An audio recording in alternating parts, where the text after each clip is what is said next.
Andrea, can you hear me? You sound quite far away, but I can hear you. I'll turn on my mic, it'll sound better. Oh, that is much better. I was just complaining that I got my copy of the agenda, but I couldn't download a copy and I couldn't cut and paste to make myself an agenda because you're using too advanced of an Adobe Acrobat format for me.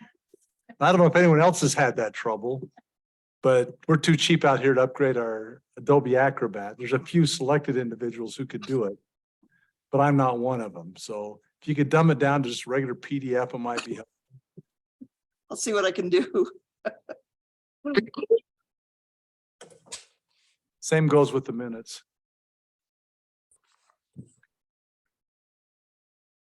Maybe.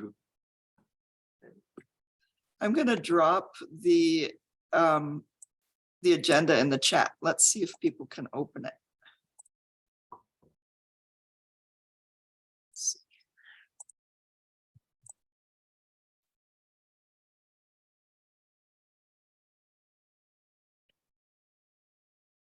Well, welcome everyone to the Tooele Valley RPO Rural Planning Organization meeting held at Tooele County Council Chambers and also online December 12th, 2022, beginning at 1:33 p.m. Appreciate everybody being here. Why don't we do a quick round of introductions, first in person, and then we'll go to online, and I'll just call out names online after we hear from everybody in person. Tom Tripp, Tooele County Council. Mayor Debbie Wynn, Tooele City.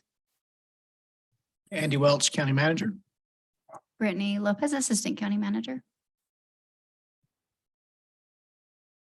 Yeah. Rochelle Custer, Tooele County. Chip Hill, Region 2 Traffic Operations Engineer. And Chip. Thank you. And I'll just go in order of the screen here. Juan Liz Bradlin, UDOT Project Manager. Brad, Brad Palmer, Program Manager for Region 2.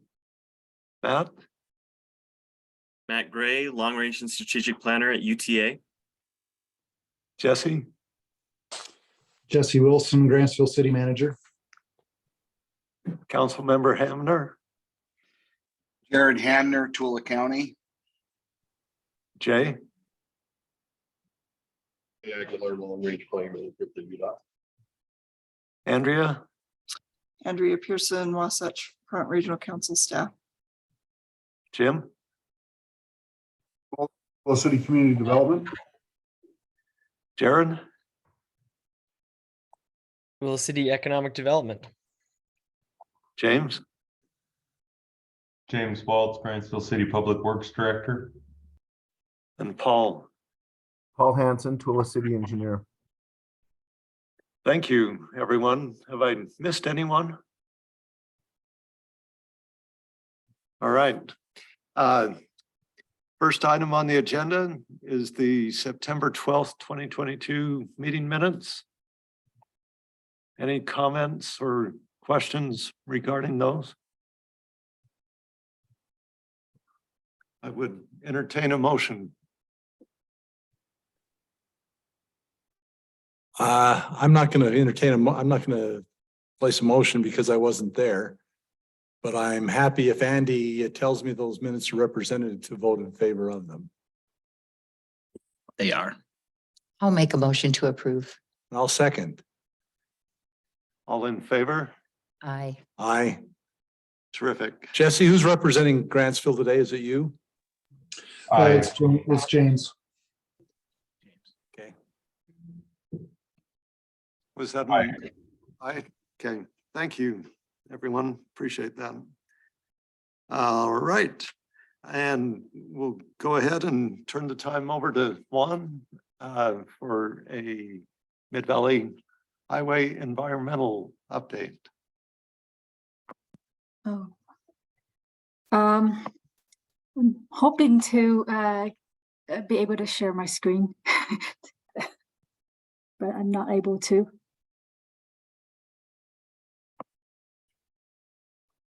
Working on it. Thank you.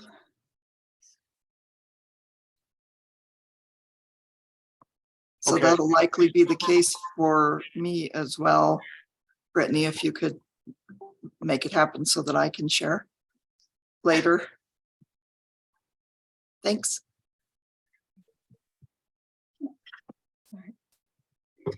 All right. Let me shrink. Oops.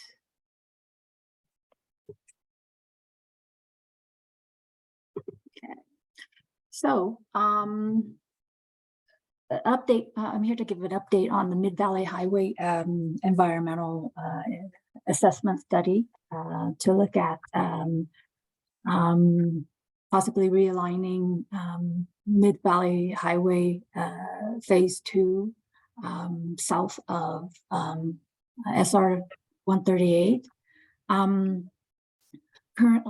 So to recap, we are looking at the area between right here where 138 is, and meeting up with the SR 36 to the south. We went over 4 different alternatives, screened them for the public, and our current recommended alignment is alignment 3. It's swings. It's in between the airport and the subdivision, and goes on the east side of the existing track, the track and unit pipeline. I will now go over to the map, to interactive map, to give us a better feel of better details. So since we last screened and recommended the alignment, we have gone through and refined some areas for design, and to get ready for noise impact study and additional environmental resource just refinement. So if anybody wants me to slow down to or pause at some area, we can take a look at a particular area, but this is right now the most updated alignment. You see, and here we are at SR 36 on the south side. Lonely, So, what do the yellow colors designate? There's one there kind of back where it crosses Utah Avenues. That just means additional detail needs to be. yes, Go farther. That yellow right there that's coming on the top of the screen. Is that one that's, what's the yellow? the yellow is just details on striping. So this is Utah Ave as we look at it. So what we've decided to do here is that a lot of this is dependent on the final design. The final design can take shape in a whole lot of different ways. We get exceptions and things like that. But because it's an environmental dock, we have to look at the maximum impacts. And so we have to assume the most impactful tie-ins for the side, which is what you see here is these ramps and having Utah Ave ramp up, because we have to do an overpass to avoid the rails in the area. The ramps looks funky as how we assume it to be, but when we get to the final design stage, we can get exceptions or tweak it this way and that way. If certain landmarks disappear by then, this in alignment could be tweaked to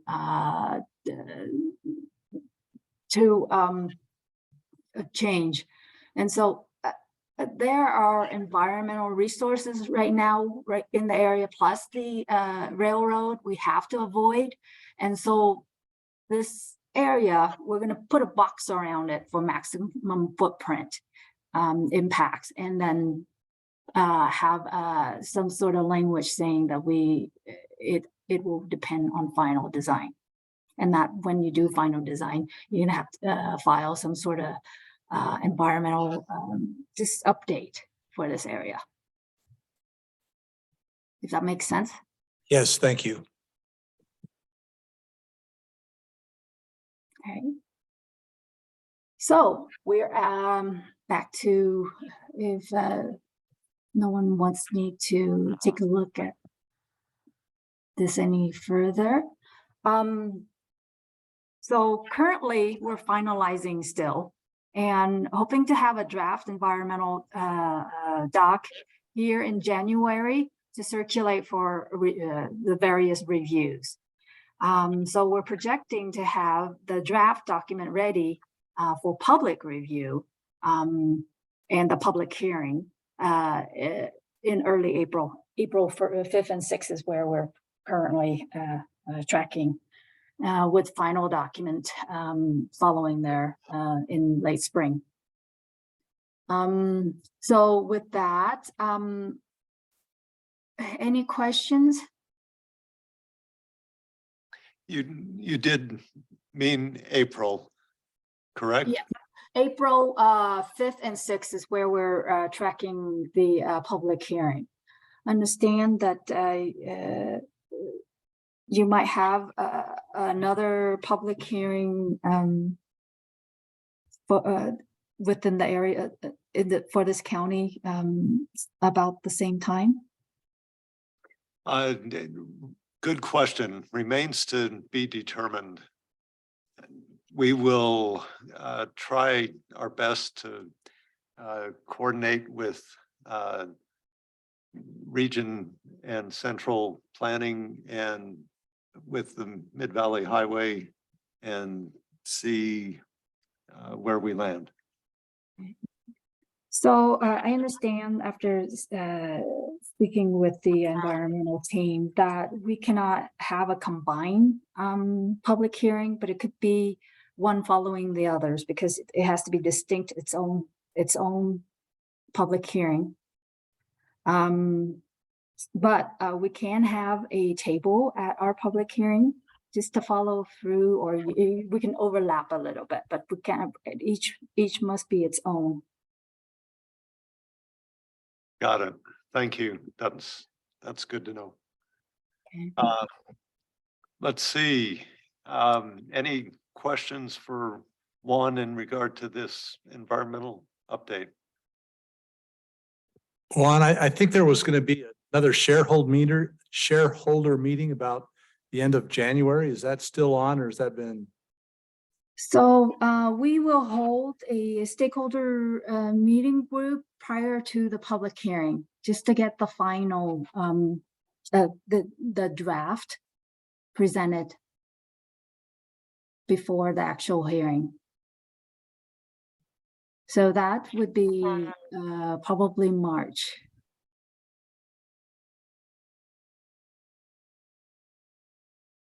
But in the meantime, I do want to initiate a conversation about cross streets and logical tie-in points for future interchanges and intersections.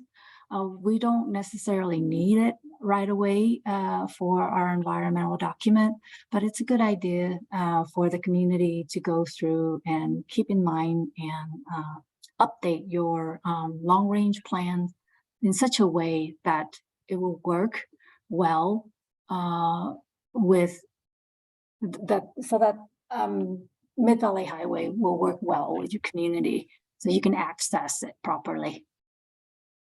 So currently we're assuming So, okay, the airport area, I understand has an expansion plan, long range plan coming through. So the interchange for Mid Valley, it's in flux right now, whether it's a meeting wherever Pole Canyon will would be realigned to the north of that of the airport expansion. There may be a partial interchange somehow at SR 138. Currently at ERDA, we are, because of just the geometry of the area and having to meet with RPZ zone for the airport, is there landing and takeoff zone, we are only able to provide an overpass. This will not be an interchange at ERDA Way. And we assume that 33rd and 2000 will have an interchange somewhere in there. So, Do you have a DOD exchange intended right there at that kind of bend in your, the Army depot? Yeah, right. Just past Sheep Lane there, there's kind of you can see a couple of fence lines there. They needed a way to get to the Mid Valley Highway, and that was really important to the department. And kind of said, we need that if you want us to cooperate on the terminus end at 36. So 112 is intended, as a future. Again, a lot of this is depends on the community development plan where you want to have your cross streets tie in. And keep in mind that for Mid Valley, for this area, the roadway classification, we need the interchanges to stay at 1 mile or around 1 mile spacing. So. South of Utah Ave, though, it drops into a signalized right in, right out classification. So signalized at every half mile, and then it's right in, right out in between. So anyway, so just to give a brief summary of what's needed. These are assumptions of where the cross streets would tie in, but yeah, I recommend that local community be cognizant of planning your street for tying into Mid Valley. Any questions? One more further. I think DOD, when they were there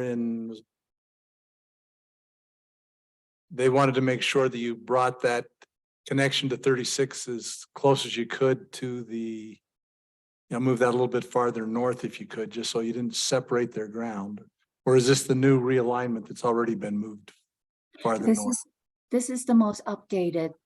The Tooele Army Depot has seen this and approved of this alignment. Perfect.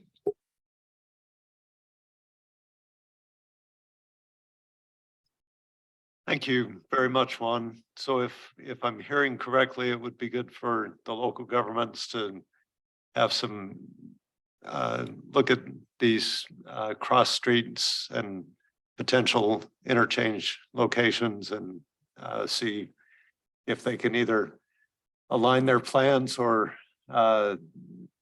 make comments on give comments to you as to any concerns or things that I'd like to discuss. Yes, and by no means is this a last chance, because this project is not funded for the next stage. There's still room for changes when we do go through the next stage, and we need to tweak something in the environmental portion, and we can do it at the same time if it's minor.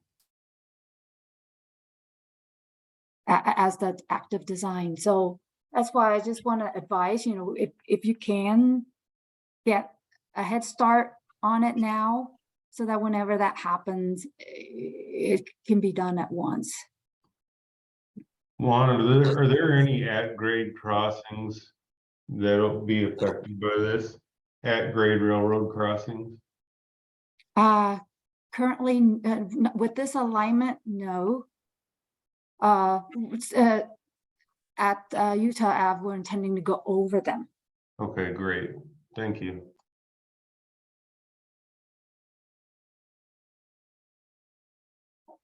Thank you. Any other questions for Juan?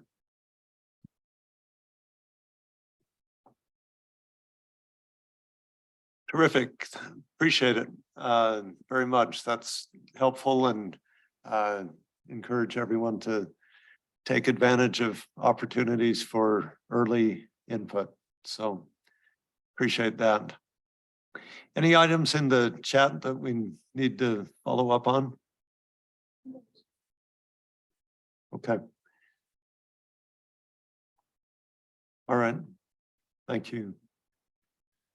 Well, I'd like to wait for item 3 until Grant Farnsworth can join us. And so we'll go ahead and jump to item 4.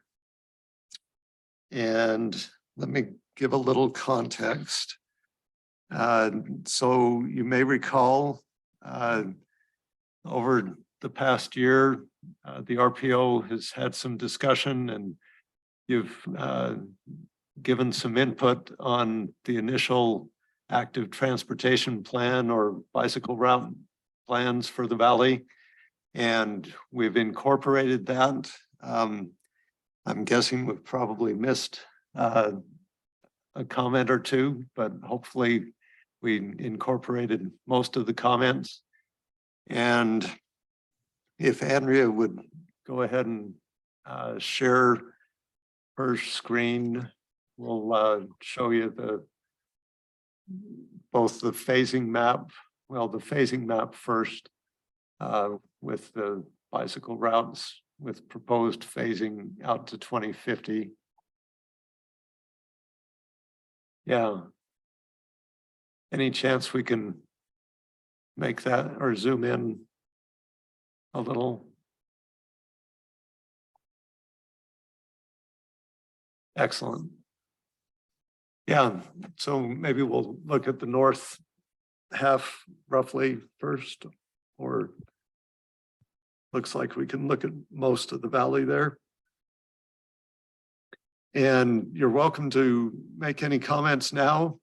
We will also would love for comments or questions. We'll also email these 2 documents out to you this week. So you'll have additional opportunity to review and suggest any updates. I am curious with Tooele City, what the timeline is for completing your active transportation plan. Any word on that? Yes, Wayne, I can update you on that. So the timeline currently, I'm just pulling up our consultant's timeline here, is that we should be done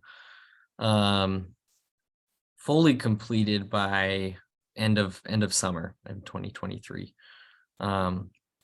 But I expect we can have a lot of information and data to share, even by the spring if we need to. So hopefully that helps. Thank you. Yeah, we can talk more about that, but that's good to be aware of the current anticipated timeline. So thank you. Any other comments on this proposed phasing?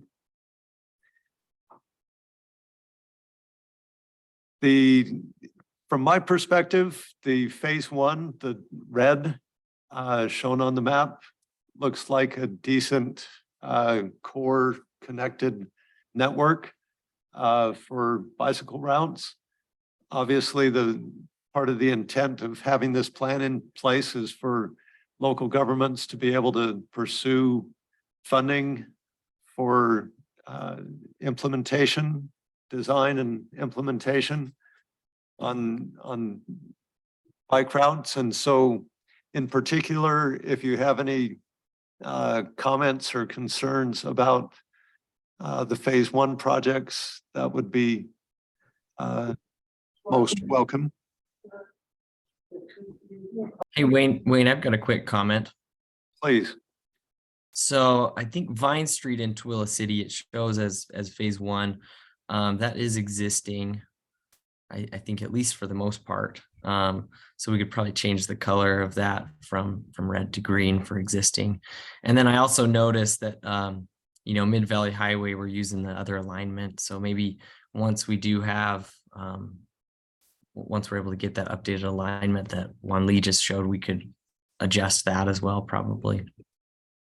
Yes, thank you. The latter is on my notes, so we're in sync there.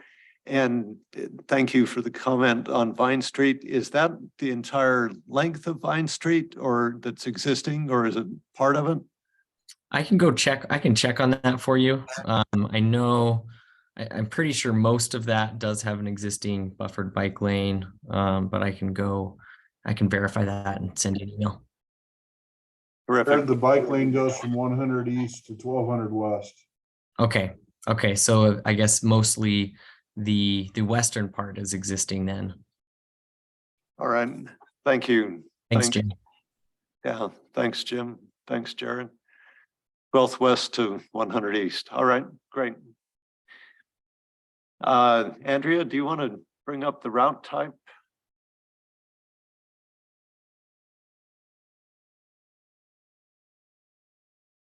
And so this shows multi-use paths that are from our understanding, intended to be parallel to the roadway, not part of the roadway pavement.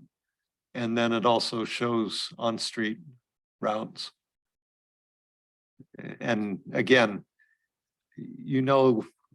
what your plans are better than I do. So I would welcome any modifications to either this route type or to both the route type map and to the phasing. There does seem to be a little piece there in blue that goes through the Romney property. We ought to put that on the Romney so they, make accommodation for that. I don't think they would oppose it necessarily. But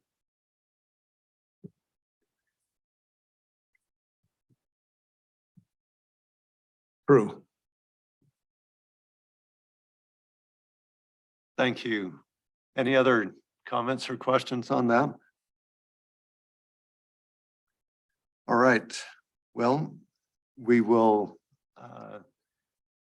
if Grant still has not joined us, I'll talk briefly about. He's on, Wayne. Oh, great. Excellent.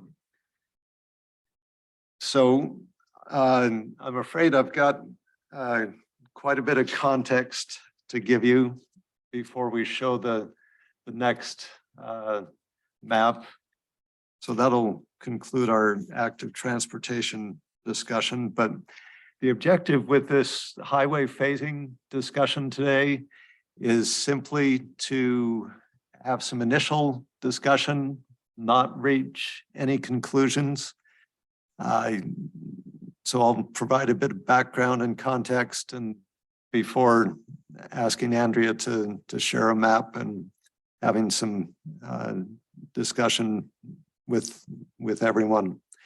As we've talked before, an update is needed to the Tooele Valley Long Range Transportation Plan that was approved in 2019, including extending the out year to 2050. And the goal is to update the plan by next June. And the June 2022 meeting, we discussed the AT, the active transportation phasing. at the September meeting, we had some initial discussion on the transit plan. And today we're having some initial discussion on the highway plan.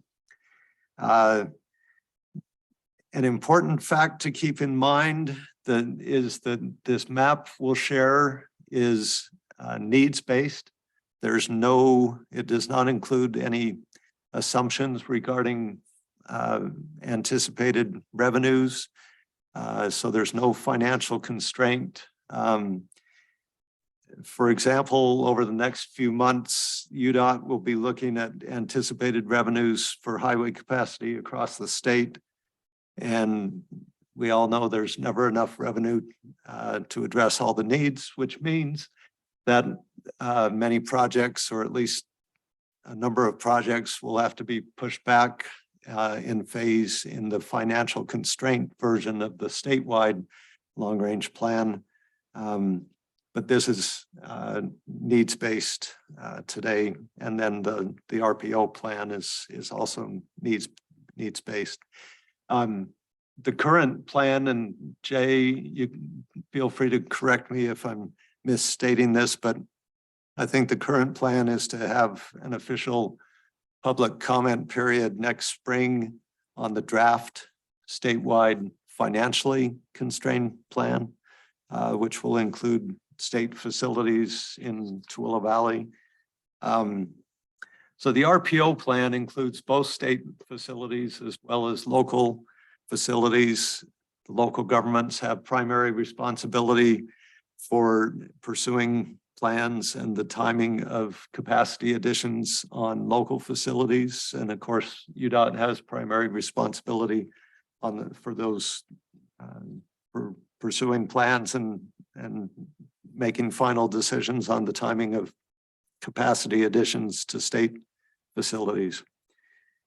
And let's see if there's, so I should note that this map will share on needs-based phasing, the data that drives or that informed some of this needs-based phasing was done in conjunction with the modeling effort that the state did or had a consultant do for the Northeast area corridor study, or the extension of that study.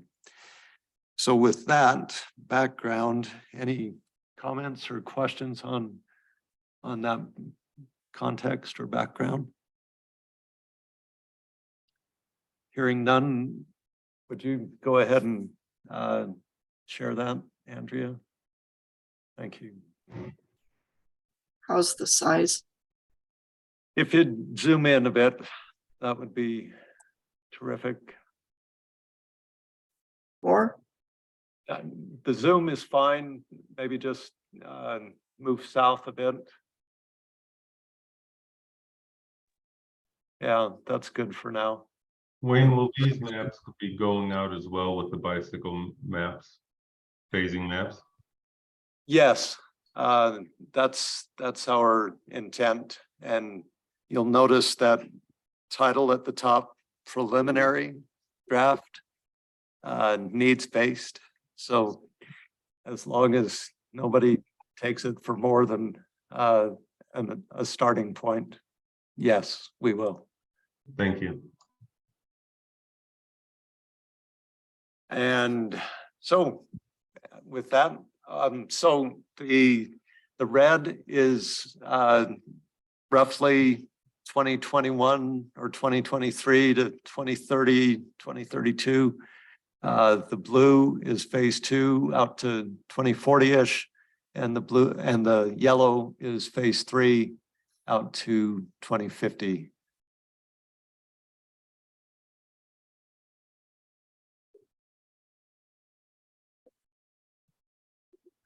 Any initial reactions?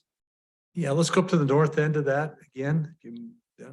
There's a loop right there along the red. It's kind of a dash blue thing. That's around the perimeter of an old solar pond facility. Okay. You're out on the lake bed. If the lake were to come up, that may be an interesting artifact. Okay.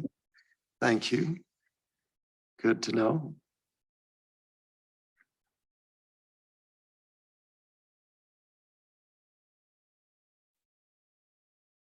And the dash blue up there above, I assume, is what we've been calling the Ochre Expressway. Yes, that's correct. It's good to have that on there.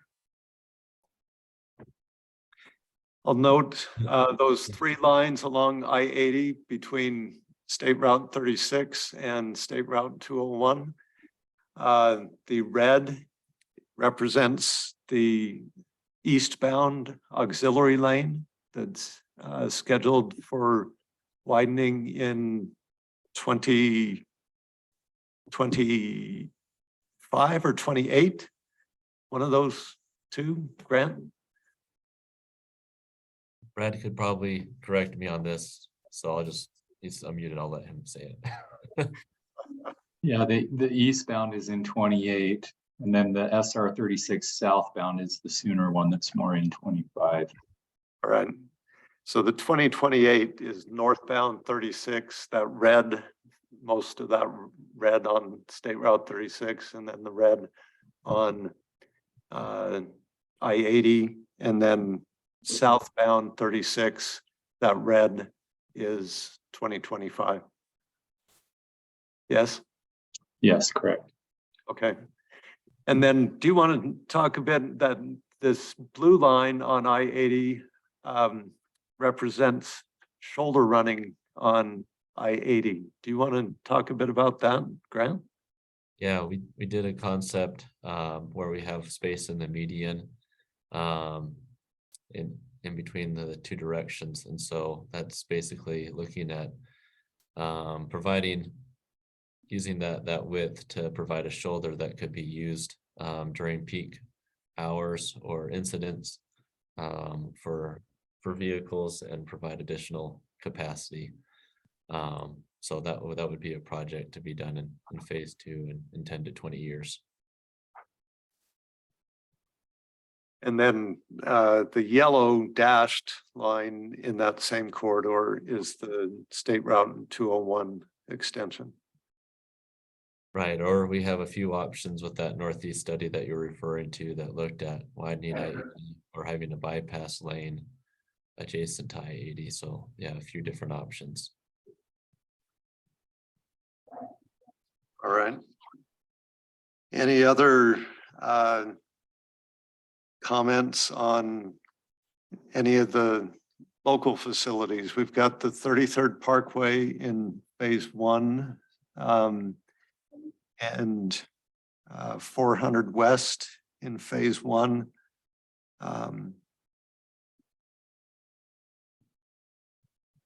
And I don't know the name of the east leg of the Mills Junction. That's Pole Canyon Road.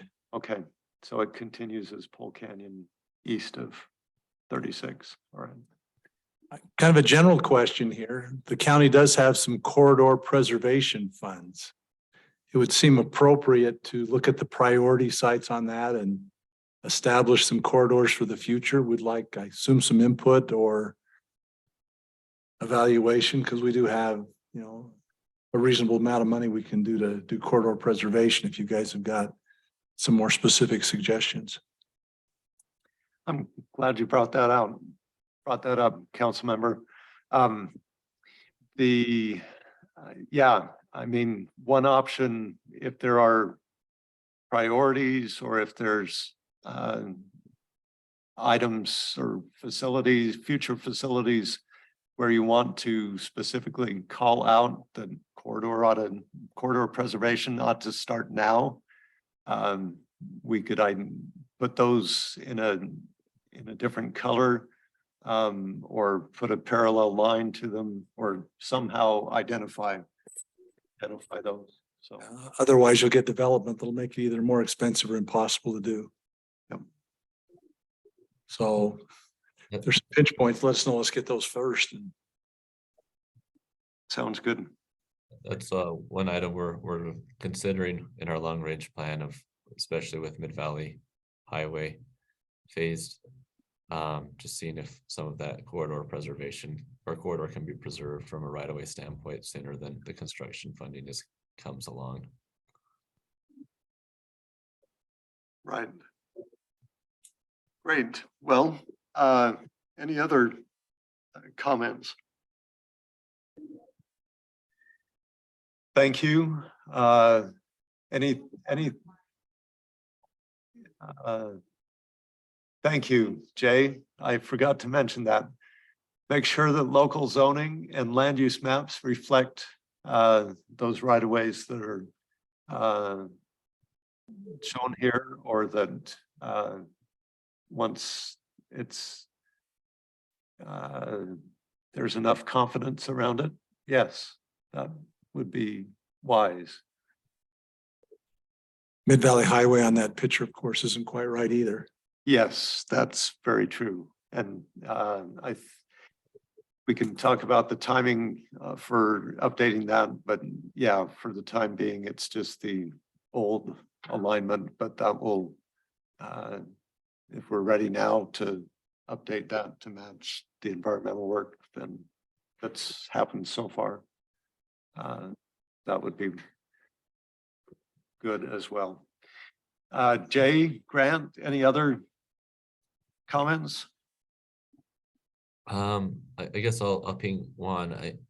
I think the intersection, just see a Village Boulevard extension kind of coming into Mid-Valley Highway. I believe our interchange is a little bit further south, or that's a little bit too close to our interchange connection with I-80. Is that right, where it's a little bit further south, or is one on? I'm on. So whatever happens, we need that village to not come any closer than a mile from the I-80 interchange. Okay, so that's about a mile away, or a lot, or further. I think it looks like, from this map here, it looks to be about a mile. Since between I-80 and SR 138, it's almost 5 miles. Okay, if you can just double check that way, that'd be good. Yeah, we will double check. Do we have that corridor already, Rochelle? That's one that, so gotta piece that back together too. Great, thank you. All right, well, appreciate the participation in the discussion there, and we will send that out as well with the active transportation maps this week, and look forward to additional comments and suggestions. So thank you. Just go a little further south too. And Oh, yes, thank you. just to show them. I'm not able to share my screen again. I thought we were done. Apologies. Well, you're good. We'll get there. Okay. Oh, there, it's back. All right. Let's see here. And a note from Jay, UDOT appreciates. That's fine. That's fine. UDOT appreciates our partnership with local governments and the understanding and outreach that the RPO bridge or RPO brings to the local needs discussion. So thanks, Jay. Yeah, we likewise appreciate UDOT's partnership. Do I need to go further south? Just, yeah, if you could just go all the way south of Tooele City, I think there's, just wanted people to be aware of where that widening was as well, so. Yeah. Okay. Good point. Thanks, Grant. Thanks, Andrea. Thanks, Brittany. That's all I had. All right, great. Well, any items of other business? Perhaps. I was looking at our road inventory the other day, and we've got 2 state roads, 900 and 901. You guys familiar with those at all? Anybody? These are dirt roads out through Skull Valley, mostly on the west side of Skull Valley. And they were taken over by the state some years ago when they were concerned about a nuclear repository on the Goshen Indian Reservation. So these roads are in general disrepair. They're particularly dusty if anyone drives any kind of vehicle on it. If You guys got any plans to do normal maintenance like most dirt roads would get that were county roads before? Or who do we, is that, maybe this isn't quite the right forum, but just pointing out that 900 and 901 have been not handled for about a decade.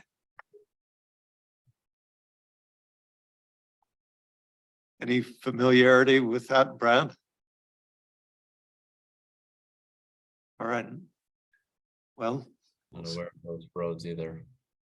Yeah, it's just the sort of thing that probably needs a road grader once in a while and maybe some dust suppression on it, but in the summertime, it creates dust that's pretty evident from a distance. Tom, are you saying that those are supposed to be maintained by the state? Is that what I heard? Well, they were designated as roads to never be improved, but it doesn't say never to be maintained. Then when the Goshutes were proposing that, the state took Route 196 away from the county, which is the one that goes from the interstate south to Dugway. So they took 196 and the Goshute said, no problem, we'll take this dirt road over here and we'll bring a railroad along it. We'll bring in nuclear waste that way. So they took over those two roads as well that had previously been county dirt roads. But they've been, and it says specifically in their charter that they're not to be improved. But I don't think it means they need to deteriorate over time because they were existing long before the state took them. Yeah, I don't know that we have any knowledge, at least in our current staff, of having any interest in those roads. I think we would probably need to research it on our end and see what Yeah, I guess we're required to do. There were previously Class D roads in the county. Okay. They were the kind of road that would get a road grader on it every 6 months. Every 6 months, someone would run a road grader down it. And they're mostly recreational access and maybe a little bit of ranching access. Okay. thanks for bringing that up. All right, other items of business. I'll just make a couple of funding opportunity notes. You're probably all aware that